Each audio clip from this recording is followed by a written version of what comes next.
Bismillahirrahmanirrahim. Assalamualaikum warahmatullahi wabarakatuh. We are from the first group. We will present the theory of the semiotic delivered by Ferdinand de Saussure and Charles Sanders Peirce. We also convey how this theory can be applied in a movie, and the movie that we analyze is Sponge on the Run. The latest movie SpongeBob SquarePants. And the member of the first group are Eka Yulia, Rehma Lemta, Salsabila, Ridwan Rahman, and me as a moderator, Santi Damayanti. And the first material will be delivered by Raihan Muhana and Rehma Lemta sendiri. Ferdinand de Saussure. Ferdinand de Saussure is a Swiss linguist, semiotician, and philosopher. His ideas laid a foundation for many significant developments in both linguistic and semiotic in the 20th century. He is widely considered one of the founder of 20th century linguists and one of two major founders, together with Charles Sanders Peirce, of semiotic or semiology, as Saussure called it. Next, dalam slide selanjutnya kita akan mulai membahas ke bagian pembahasan, yaitu signifier dan signifier. Di sini saya akan menjelaskan bagian signifier dari Ferdinand de Saussure. Signifier atau yang lebih dikenal dengan penanda. Semua tanda di dunia ini memiliki penanda dan tanda. Penanda adalah bentuk materi dari sebuah tanda. Ini adalah elemen yang bisa diinderai, yang bisa kita lihat, yang bisa kita dengar, kita rasakan, kita sentuh. Semuanya itu bagian dari penanda. Sebagai contoh bendera kuning di Indonesia menjadi penanda bahwa bendera kuning itu menjadi tanda kematian bagi seseorang di Indonesia. Maka si bendera kuning itu sendiri ketika kita bayangkan menjadi sebuah penanda. Meskipun kita selalu mengaitkan istilah tanda dengan tanda jalan atau tanda peringatan, dalam semiotika, tanda dapat merujuk pada sesuatu yang dapat diartikan memiliki makna, yang merupakan sesuatu selain itu sendiri. Oleh karena itu, setiap unit bahasa dapat juga dianggap sebagai tanda karena mereka digunakan untuk menunjukkan objek atau fenomena realitas. Kata-kata yang kita ucapkan dan tulis bisa disebut penanda, karena itu adalah bentuk materi dari tanda. Mungkin sekian penjelasan signifier dari saya. Selanjutnya akan dilanjutkan oleh Rehma Lemta. Baik, terima kasih Muhana. Nah, jadi kan kita udah tahu tuh mengenai signifier. Nah, untuk mengetahui makna dari sebuah tanda, kita harus mengerti makna dari tanda itu sendiri. Maka bisa kita sebut dengan signifier atau sebagai petanda gitu. Nah, jadi signifier ini merupakan makna, penjelasan, atau konsep dari sebuah tanda. Nah, jadi kita tahu penanda sama petanda itu saling berkaitan. Jadi tanpa penanda juga nggak berarti gitu. Jadi begitu juga sebaliknya. Jadi saling berkaitan kayak gitu. Nah, contoh misal kayak bendera merah. Kita udah tahu tuh bentuk fisiknya bendera merah itu kayak gimana. Baik kita secara indera kita lihat, bisa kita raba, atau enggak dari objek, dari kata atau sebagainya gitu. Nah, bisa kita lihat gitu secara fisiknya.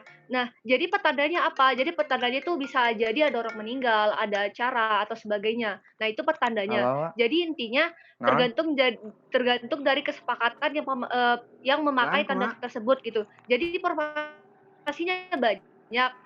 Jadi bisa objek plus objek atau tanda suara plus konsep atau bunyi plus objek gitu. Misal kayak suara kucing gitu. Suara kucing gitu kan.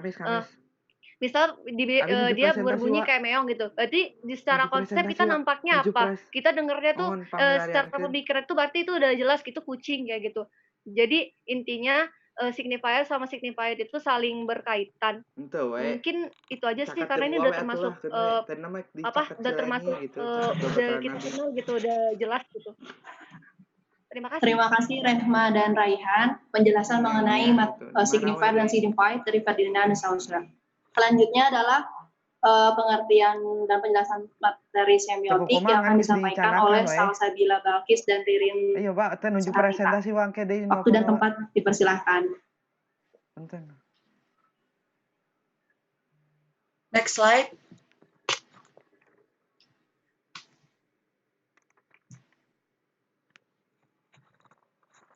Oke. Untuk yang sekarang itu saya akan membacakan tentang biografi dari Charles Sanders Peirce. So, Charles Sanders Peirce ini was an American philosopher that also formulates a semiotic theory, the same as the Saussure, that early 19th, Peirce starts semiotic to be a relationship between symbol, icon, and index. Nah, kita bisa baca di sini tentang tentang biografinya. Sekarang next slide.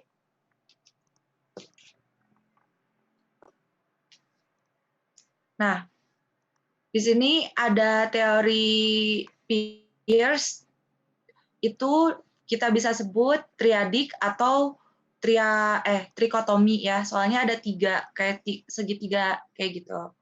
Nah, di sini tuh ada yang namanya representamen, ada interpretan sama objek.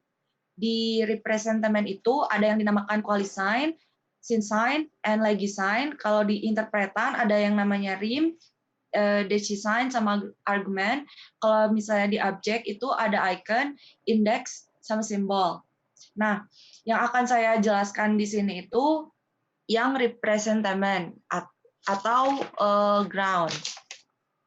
Jadi representamen ini merupakan hubungan penalaran dengan jenis tandanya itu sendiri. Nah, yang pertama yaitu qualiscience, yaitu kualitas yang ada pada tanda.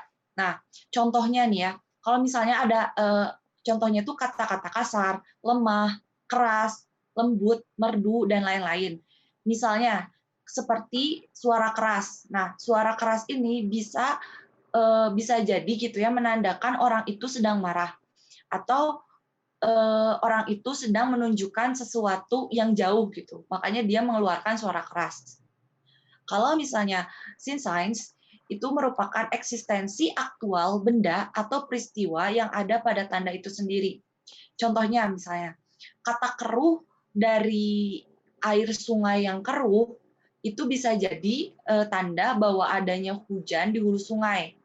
Atau misalnya banjir itu tanda kalau adanya hujan atau tanggul air yang jebol gitu kan. Yang terakhir yaitu legiscience. Legiscience ini merupakan norma-norma yang dikandung dalam tanda itu sendiri. Contohnya, misalnya ada rambu-rambu lalu lintas. Nah, si rambu-rambu lalu lintas ini menandakan bahwa menandakan hal-hal yang tidak boleh dilakukan gitu ya oleh manusia atau orang-orang di jalanan seperti itu. Sudah selesai, selanjutnya akan Salsabila Balkis akan disampaikan oleh Salsabila Balkis. Eka dulu, guys. Oh, Eka dulu. Kedengeran nggak? Ada. Selanjutnya berdasarkan objek. Jadi ada 3. Pertama icon, kedua indeks, ketiga simbol. Yang pertama icon adalah tanda yang menyerupai bentuk objek aslinya, yang bisa juga diartikan sebagai hubungan antara tanda, objek, acuan atau reference yang bersifat kemiripan atau resemble. Jadi maksudnya dari icon ini adalah memberikan pesan akan bentuk aslinya. Contohnya yang sering kita lihat, tapi banyak dari kita yang nggak sadar, itu peta, lukisan, dan lain-lain. Kemudian kedua, indeks. Indeks adalah tanda yang berkaitan dengan hal yang bersifat kausal atau sebab akibat. Dalam hal ini, tanda memiliki hubungan yang saling berkaitan dengan peristiwa dan bukti kehadiran yang menyebabkan adanya sebab akibat itu. Tanda tersebut berarti akibat dari suatu pesan atau kejadian ya. Contohnya, kita tahulah peribahasa kayak gini. Munculnya asap sebagai tandanya ada api. Nah, itu salah satunya. Atau jejak kaki di atas semen yang basah. Berarti kan ada sebab dan sebab akibatnya gitu. Yang terakhir, simbol adalah tanda yang berkaitan dengan penanda dan petandanya. Bahwa sesuatu disimbolkan melalui tanda berdasarkan konvensi atau perjanjian yang disepakati bersama oleh masyarakat sebagai acuan umum. Hubungan di antaranya bersifat arbitrer atau mana suka. Misalnya nih, lampu merah yang diartikan berarti berhenti. Semua orang tahu dong, kita tahu dong kalau lihat di jalan raya ada lampu merah berarti itu tandanya berhenti. Dan banyak juga dari kebahasaan, tanda kebahasaan itu termasuk ke dalam simbol. Makasih. Selanjutnya salsa.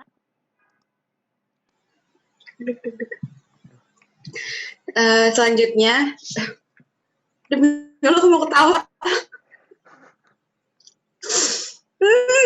Bismillahirrahmanirrahim. Selanjutnya tanda yang memiliki hubungan dengan interpretan. Jadi interpretan itu di sini idea, interpretation of mind. Interpretan itu adalah tanda new sign yang muncul yang ada di dalam benak si pengamat atau si penafsir tanda tersebut. Jadi interpretan itu stands for that object gitu. Dia mengacu pada objek tersebut tapi lebih ke idenya. Nah, menurut Peirce dan itu juga ada 3 jenisnya. Yang pertama ada immediate interpretant, terus ada dynamical atau dynamic interpretant, terus ada yang ketiga ada final interpretant.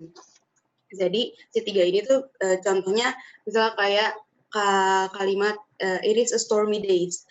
Dari it is a stormy day. Jadi itu dilihat dari kalimat ini dia si skema atau yang ada di dalam imajinasi kita, gambaran dari it is a stormy days, berarti yang gambaran di otak kita itu disebutnya immediate interpretant. Terus yang kedua dynamical interpretant itu yaitu kayak efek aktual atau akibat yang sebenarnya ditimbulkan dari si tanda tersebut ini. Kalau dari yang contoh tadi Iris Stormy Days itu kayak misalnya entah perasaan kecewa atau pokoknya efek apapun yang ditimbulkan gitu dari si tanda tersebut. Terus yang terakhir final interpretation itu yaitu true interpretation gitu. Jadi toward final interpretation itu is toward which the actual tense gitu, yang apa yang akhirnya atau apa yang akhirnya diputuskan, diinterpretasikan yang sebenarnya gitu, true interpretation.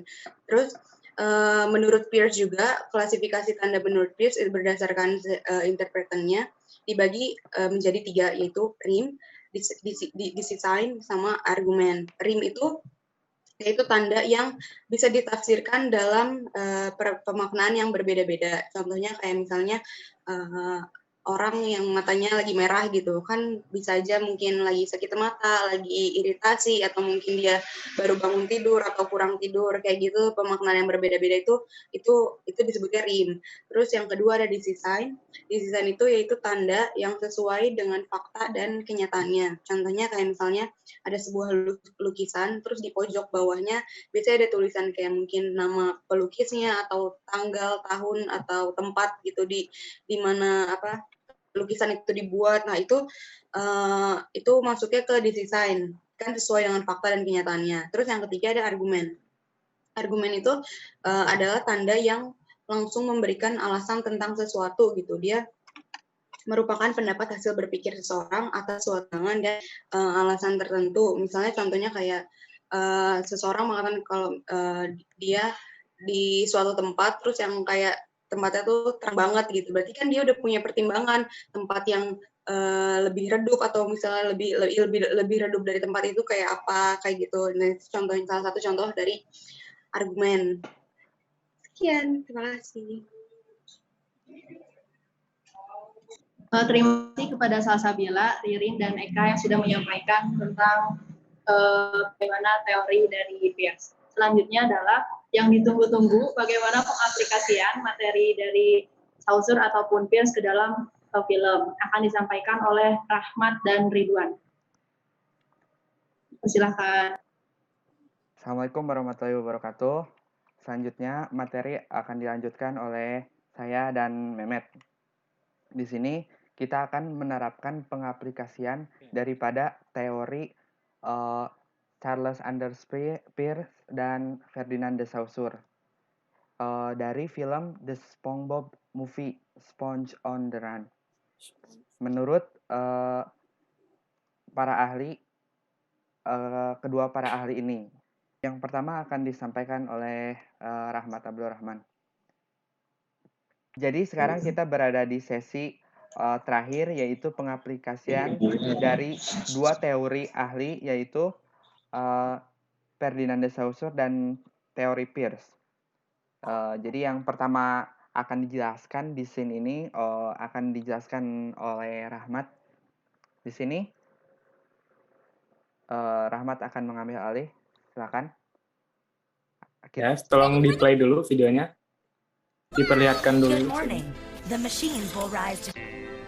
The occasional squirrel / scientist. Good morning, Otto. You're almost ready for the world. Good morning. The machines will rise to become masters over all organic life. Huh? And oh yes, the sea Yes, stop. sponge. Nah, dari scene pertama ini, tadi ada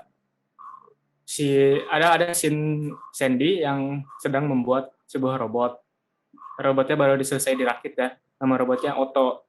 Jadi si Sandy ini bicara kalau kau hampir siap untuk dunia, tapi si robotnya malah ngebales, iya saya siap, tapi untuk menghancurkan seluruh makhluk hidup. Nah di sini penggambarannya, jadi dari scene ini penggambaran ke dunia nyata. Dunia nyatanya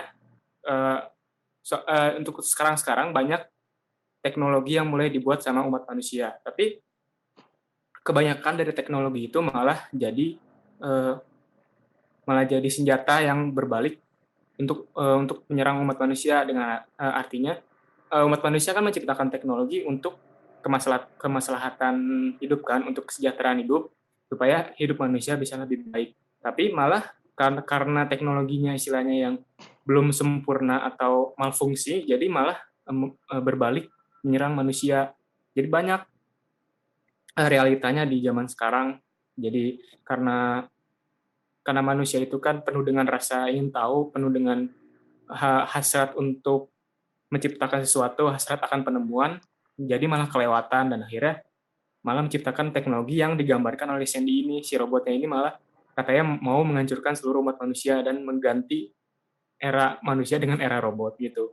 Ya secara keseluruhan penggambarannya kayak gitu. Dan ini masuk ke dua teori tadi kan, si teori Peirce sama teori Saussure. Jadi kalau untuk teori Saussure, penandanya ini kan dari si robot ini, dari adegan robot ini yang bicara kalau dia ingin menghancurkan umat manusia, dan petandanya ya sesuai dengan realita yang ada gitu, yang banyak ilmu pengetahuan yang mulai berkembang tapi malah menyerang umat manusia.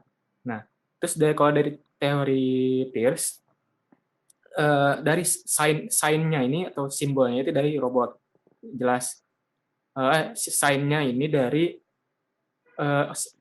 scene antara robot dengan Sandy. Nah, untuk objeknya dia yang gambarkan teknologi yang ingin memusnahkan umat manusia. Terus interpretasinya kita yang menginterpretasikan bahwa scene ini relate atau berhubungan dengan dunia nyata, begitu. Di sini Be sure this kitchen didn't shake before you head out, boy. Oui, oui, Monsieur Bossman Krabs. Once I am done here, this kitchen shall be completely spotless. Whatever. Oh! I found this uneaten Krabby Patty on table 6. You know what to do with it. Right away, Mr. K. I'll see that it's disposed of properly. Oh! Who said anything about disposing of? We'll set it again tomorrow on our legacy artisanal vintage throwback menu. Good night. Stop. Nah, yang kedua dari scene dialog antara Tuan Crab sama SpongeBob.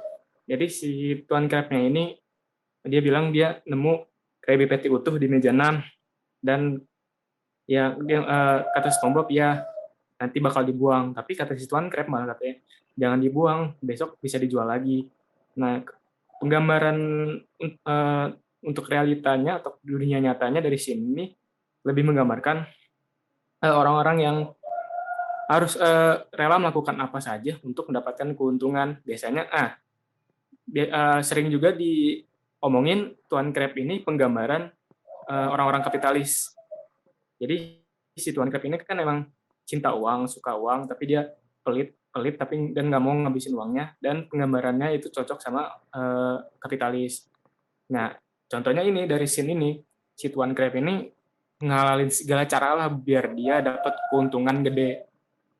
Ya, di dunia nyata orang-orang kapitalis juga sama. Mereka kadang meskipun nggak semuanya harus menghalalkan segala cara untuk mendapatkan keuntungan. Nah, biasanya itu imbasnya ke lingkungan. Jadi eksploitasi yang berlebihan dan akhirnya imbasnya ke lingkungan dan ya jadi banyak kerusakan, banyak bencana segala macam gitu. Nah, penggambarannya itu dari scene ini. Nah, untuk teorinya mungkin lebih cocok lebih ke teori Peirce karena ya sign-nya si Tuan Crab, simbolnya ini Tuan Crab yang notabene itu para orang-orang kapitalis. Terus objeknya ini dari semua adegan ini dialog antara SpongeBob dengan Tuan Crab. Terus interpretanya kita yang selaku yang menyamakan atau yang menghubungkannya dengan dunia nyata. Yang di dunia nyata ini sekarang banyak orang-orang yang istilahnya mengalahkan segala cara untuk mendapatkan keuntungan. Lanjut, Bang. Lanjut. Scene terakhir dari saya. Would you mind if I put this down, sir? Place it wherever you like. Just put it on L. Patrick, that's not an L, that's a 7. 7 starts with an L. That's weird. Tadi. Southern. More plastic circles. Who are you guys? We're your entourage. Oke, stop. Nah, yang ketiga ini lebih ke simbol kultur. Simbol kultur yang artinya si SpongeBob ini kan lagi main kasino ya. Main roulette kalau nggak salah ini nama permainannya. Terus dia masang di angka 7. Sebenarnya Patrick yang nyuruh pasang di angka 7 di huruf L, tapi itu kalau kata si Patrick itu huruf L, tapi kata SpongeBob itu 7. Nah, angka 7 ini di beberapa kultur, di beberapa budaya dianggap sebagai angka keberuntungan. Suka dengar mungkin tentang istilah lucky seven atau angka 7 keberuntungan. Nah, makanya karena angka 7 ini angka yang menguntungkan, angka keberuntungan, SpongeBob langsung menang permainannya, langsung dapat banyak itu chipnya. Nah, ini untuk teorinya lebih ke Peirce juga sih. Soalnya ada bisa ke ini juga ke saussure. Jadi penandanya itu si angka 7 petandanya dia itu angka keberuntungan di beberapa kultural. Sama juga di teori Peirce, dia itu sign-nya itu kan angka 7, objeknya ini adegan SpongeBob lagi main kasino, terus interpretannya itu di beberapa kultural angka 7 itu dijadikan sebagai angka yang menguntungkan. Ya, mungkin itu sekedar dari saya. Beberapa scene yang bisa dijelaskan oleh saya. Bisa dilanjut oleh Ridwan.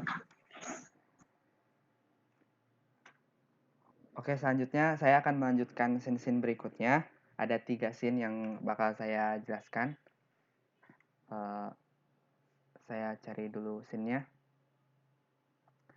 Scene selanjutnya saya akan jelaskan di bagian ini. Kita lihat dulu videonya. Hi there! Excuse me, King Poseidon, sire. There's been a misunderstanding about Gary. Gary? Gary? Gary? The snail that you're rubbing all over your face right now? Nonsense. Besides, this snail's name is Fred. Fred? You renamed Gary? Fred! Gary. Fred! Gary! Fred! Gary! Fred! Gary! Fred! Cukup sampai situ.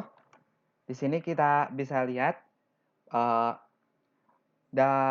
menurut sudut pandang Ferdinand de Saussure bahwa di semiotik itu ada signified dan signifier.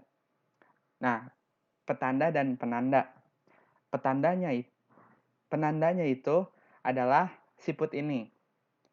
Petandanya yaitu di zaman sekarang ini ada suatu trending atau hal yang banyak dilakukan orang-orang bahwa kenyataannya siput itu banyak digunakan untuk kecantikan di tahun 2020 ini. Di sini raja ini mengambil siput Gary, ya siapa namanya? Lupa. Poseidon apa? Ya pokoknya itu namanya, lupa. Dia mengambil siput Gary, dia kehilangan siputnya, kehabisan siput, maka dia mencuri siputnya Gary yang dikasih oleh plankton itu. Nah, di situ terlihat bahwa petanda dari siput itu petanda untuk sebagai penanda aja, bukan petanda, penanda. Sebagai penanda bahwa siput itu digunakan oleh banyak orang di tahun ini, itu petandanya gitu. Itu scene pertama. Ini scene berikutnya.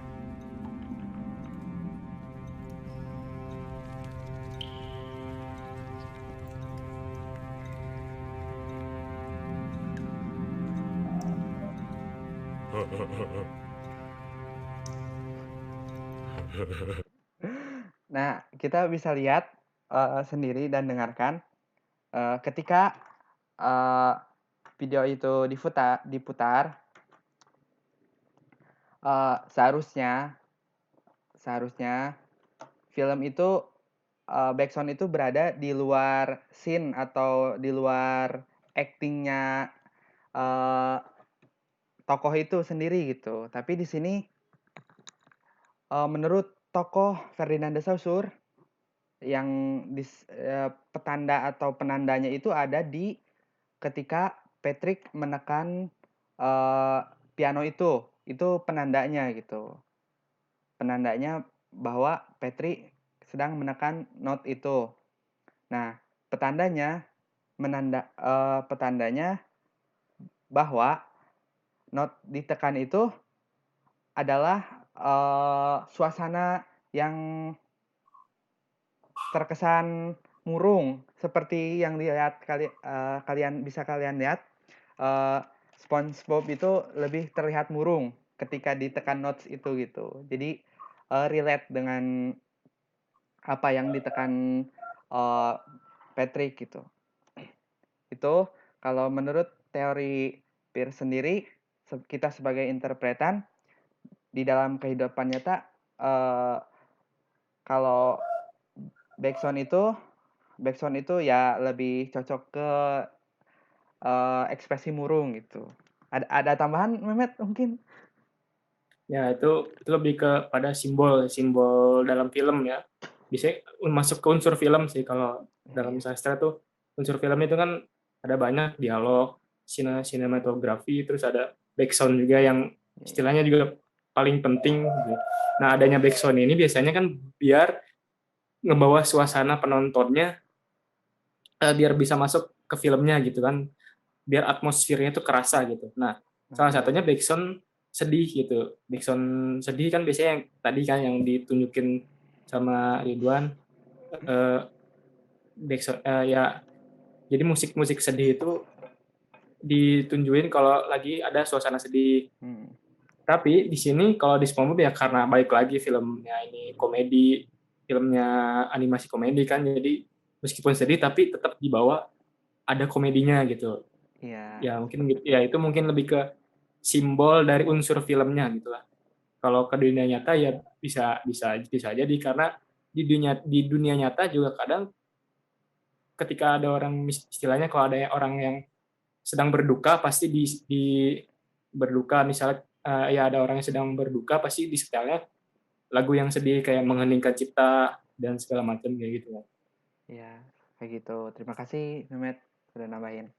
Itu scenes kedua dari saya. I'm Sandy Cheeks from Texas. Hi, Sandy. I'm SpongeBob. Pleased to meet you. Does everybody wear spacesuits in Texas? They do if they want to visit you underwater, critters. We all breathe air on the surface. It's just our way of synthesizing oxygen, same as you do with water. Whoa, are you a scientist? No, I'm just a squirrel. I can't be a scientist, even though it's kind of my dream. Sandy Cheeks, you take that back. I bet you can do anything. Nah, di sini scenes ini menunjukkan bahwa Sandy adalah seorang wanita. Di sini menurut tokoh ahli Ferdinand de Saussure, penandanya yaitu Sandy Cheeks sebagai seorang wanita dan petandanya yaitu bahwa Sandy Cheeks sebagai wanita tidak bisa menjadi ilmuwan gitu. Karena pada gimana Matt? Ada zaman pertengahan. Abad pertengahan ya. Pada abad pertengahan di sini pada abad pertengahan dulu wanita itu tidak dapat menjadi seorang ilmuwan, tidak boleh. Boleh dibantu Matt? Ya. Jadi sebenarnya lebih spesifik, nggak cuma dari abad pertengahan sih, cuma dari sampai sekarang juga masih banyak orang yang secara kasarnya mengekang keinginan wanita, mengekang kehendak seorang wanita. Jadi emang kalau yang digambarin sama Ridwan tadi, di zaman medieval atau zaman pertengahan, wanita itu emang nggak boleh jadi ilmuwan. Sekalipun ada wanita yang istilahnya pinter terus mau jadi ilmuwan, mereka langsung dianggap jadi penyihir karena aneh gitu kan. Karena dulu ya wanita itu kerjanya cuma di dapur, terus ngurus rumah, ngurus anak udah.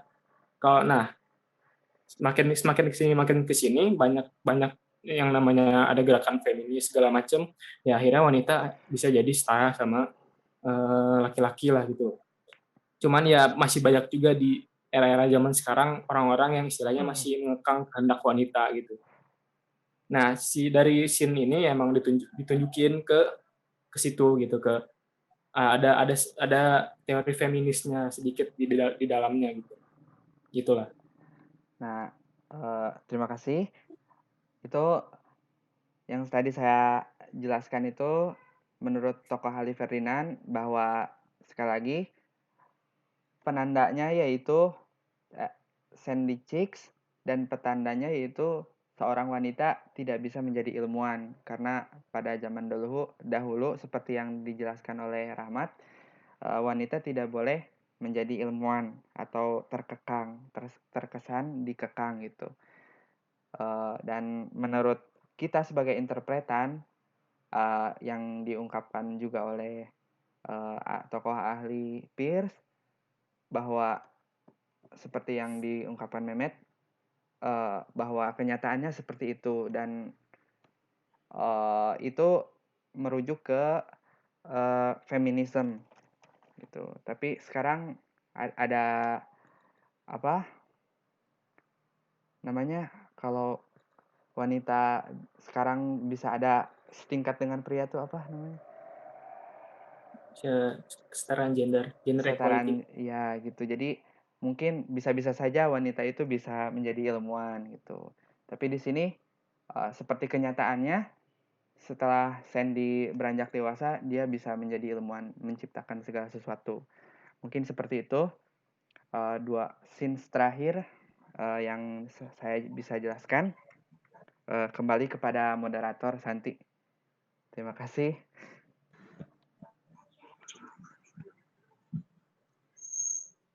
Ya, terima kasih kepada Ridwan dan Rahmat yang telah menyampaikan gitu bagaimana pengaplikasian dari dua teori ini ke dalam film. Berakhir juga presentasi dari kelompok 1. Saya sebagai moderator akan menyampaikan sedikit kesimpulan dari presentasi hari ini. Yang telah disampaikan adalah dua pandangan semiotik dari ahlinya, ada dari Ferdinand dan ada dari Pierce, di mana Ferdinand Saussure menyampaikan bahwa semiotik itu sebagai garis besar ilmu tanda itu sebagai signifier dan signified, sementara Pierce menyampaikan ada ketandaan itu dibagi menjadi 3, ada representamen di mana dibagi menjadi 3 lagi, lalu objek dan interpretan masing-masing itu dibagi menjadi 3 lagi. Lalu jika diaplikasikan ke dalam film SpongeBob ini, salah satunya itu adalah yang adegan yang Sandy dengan Otto gitu. Otto itu kan robot yang diciptakan oleh Sandy. Nah, di mana si Otto robot ini adalah sebagai penanda, dan petandanya itu adalah sesuai dengan data yang ada gitu. Terus kalau di Pierce-nya itu bahwa si representamen ini adalah robot atau Otto itu sendiri gitu. Maksudnya si objeknya itu si Otto. Nah, si Otto itu robotnya. Representamen itu adalah scene yang disampaikan saat Sandy ngobrol dengan Otto gitu. Kalau Sandy itu menciptakan Otto untuk membantu manusia, tapi Otto malah menjawab bahwa dia siap menciptakan dunia gitu. Dan interpretannya itu sangat nyambung gitu dengan realita sekarang, bahwa yang asalnya robot diciptakan untuk membantu manusia, tapi malah robot itu kayak bumerang untuk manusia itu sendiri gitu. Malah jadi robot itu lebih dilihat oleh manusia dibandingkan fungsi si manusia itu sendiri. Mungkin cukup sekian dari presentasi kelompok 1. Terima kasih atas perhatiannya teman-teman dan Ibu. Mohon maaf bila banyak salah. Assalamualaikum warahmatullahi wabarakatuh. Meanwhile, Cak. Tapi ini cuma 4 gitu.